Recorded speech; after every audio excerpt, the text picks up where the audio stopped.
as promised, here is the drum and bass video! Are you as excited as I am? Because this is one of my favorite genres of all time. Okay. What the heck is drum and bass? Well, let me tell you. All right. So, there are multiple aspects of drum and bass, and there are multiple different subgenres of drum and bass. Now, Fluid, that just came out, is specifically geared towards the liquid drum and bass kind of space, which is the drum and bass space that is very popular right now and what you've probably been listening to in the recent year or two. I'm going to go through a little bit about the basics around drum and bass, and then sort of a little bit of the history and stuff like that as well.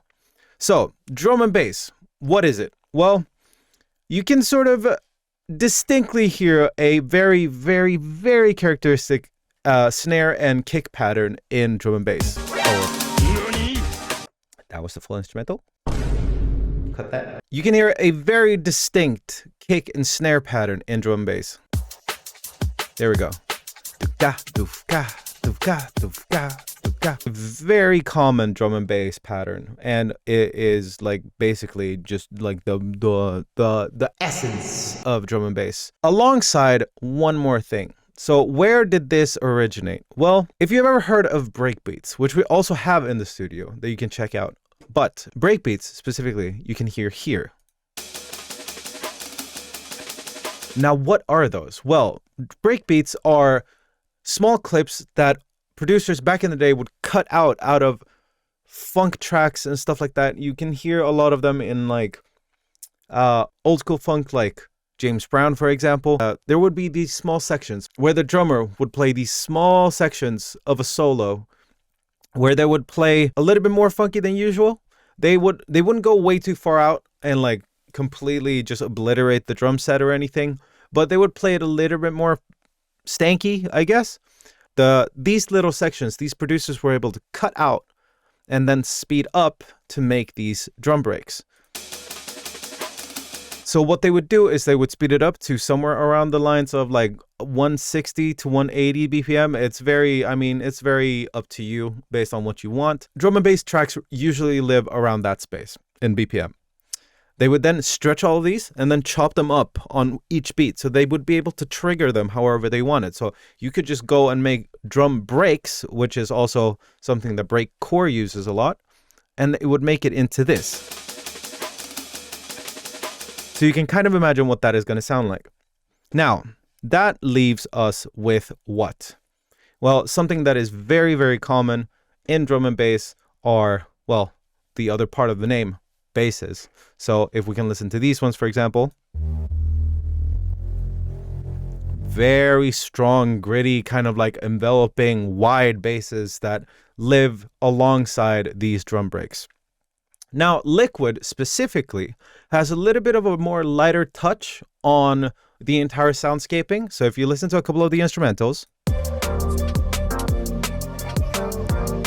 it's very melodic. It's kind of delicate in a way. It has a lot of whooshing and light top patterns. So you wouldn't hear too extremely processed drum breaks, for example. There's a lot of hi-hats, a lot of like, you can hear the snares and stuff like that.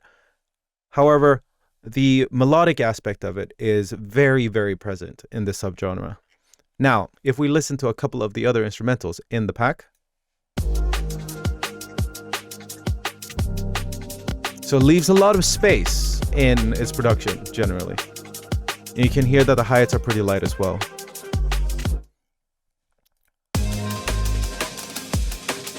So here you can hear a very, very present one of those breakbeats, which is the one we listened to previously.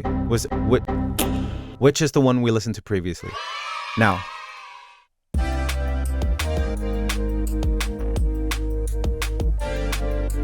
Oh, God. This is so good.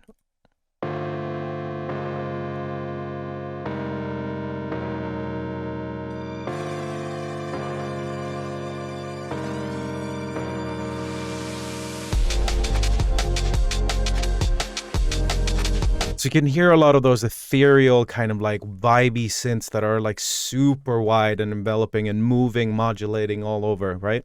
Now, what I'm going to do is I'm going to just show you how to program one of these beats. Let's just start off with making a drum pattern. We're at 170 and I'm just going to go with 2 bars. So you will start off with a kick on 1 and then a snare, and then you wait a little bit and then you do a kick snare again. So that's it. That's pretty much the entire pattern. So I can just copy this on over. I'm just going to focus on these 2 bars and then we can focus on the rest of the beat as well. This is what we have. Now, hi-hats. This is a little bit subjective. You can do whatever you want. Good practice though, keeping the patterns like this and making it on every other. We get something pretty simple. And I'm going to change up the preset here. I really like the way the succulent works with drum and bass here. I am going to comment on the kick though, but I will do that in a little bit. So once we get the basic pattern down, we can do this. So I'm going to mark both of these. I'm going to merge the regions. Now, this is just to be able to work with them a little bit easier. So once we're here, I'm going to grab the velocity tool that we have up here. And then I'm going to pull every other hi-hat down to ish half. And this is just to get a little bit of movement in the hi-hat patterns. So it doesn't just constantly like hit as we heard before. Now with that, you can really go anywhere with this. But something that is easy to get started with is to look for one of these breakbeats. So I'm going to go for fluid, break. We have 2 of them.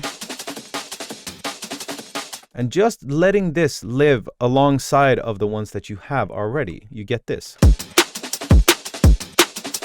So you get a little bit more thump from, because if we were to listen just to the breakbeats, you're not really getting any of that like thumpy kick sounds, nor you're getting like super distinct snare hits. They are there, of course, but they're not super distinct. So if you want to get them super distinct, you add a little bit of this. Now, what I was going to comment on the kick, I think it's a little bit too crushed for specifically the liquid drum and bass that we want to do. So I'm going to duplicate this track.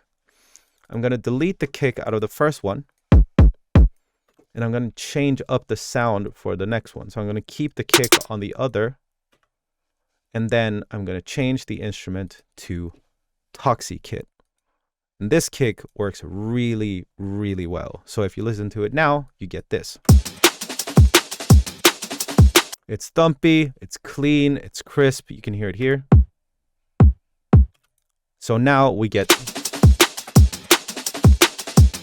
And now we can really just mess around with anything we want, because also what is great about the Fluid Pack, if you watched the last video, I was talking about the audio canvas and mixing tricks specifically made to duck on each of these kicks. So if you listen to the bass,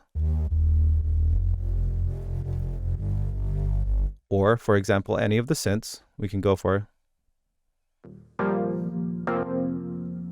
So these are ducking specifically on these kick patterns. So let's go with, let's listen to a couple of the synths. This one's pretty. I like this one. So I'm going to add that one. And as you can see here, the audio goes down exactly where the kick is. So now we get this. Now we get this.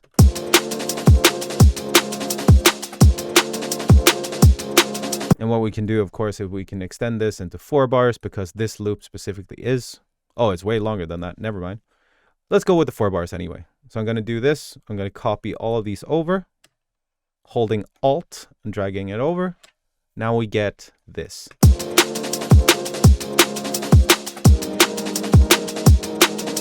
And now I'm just going to add a couple of bass, FX, maybe the plucks, and then we'll see.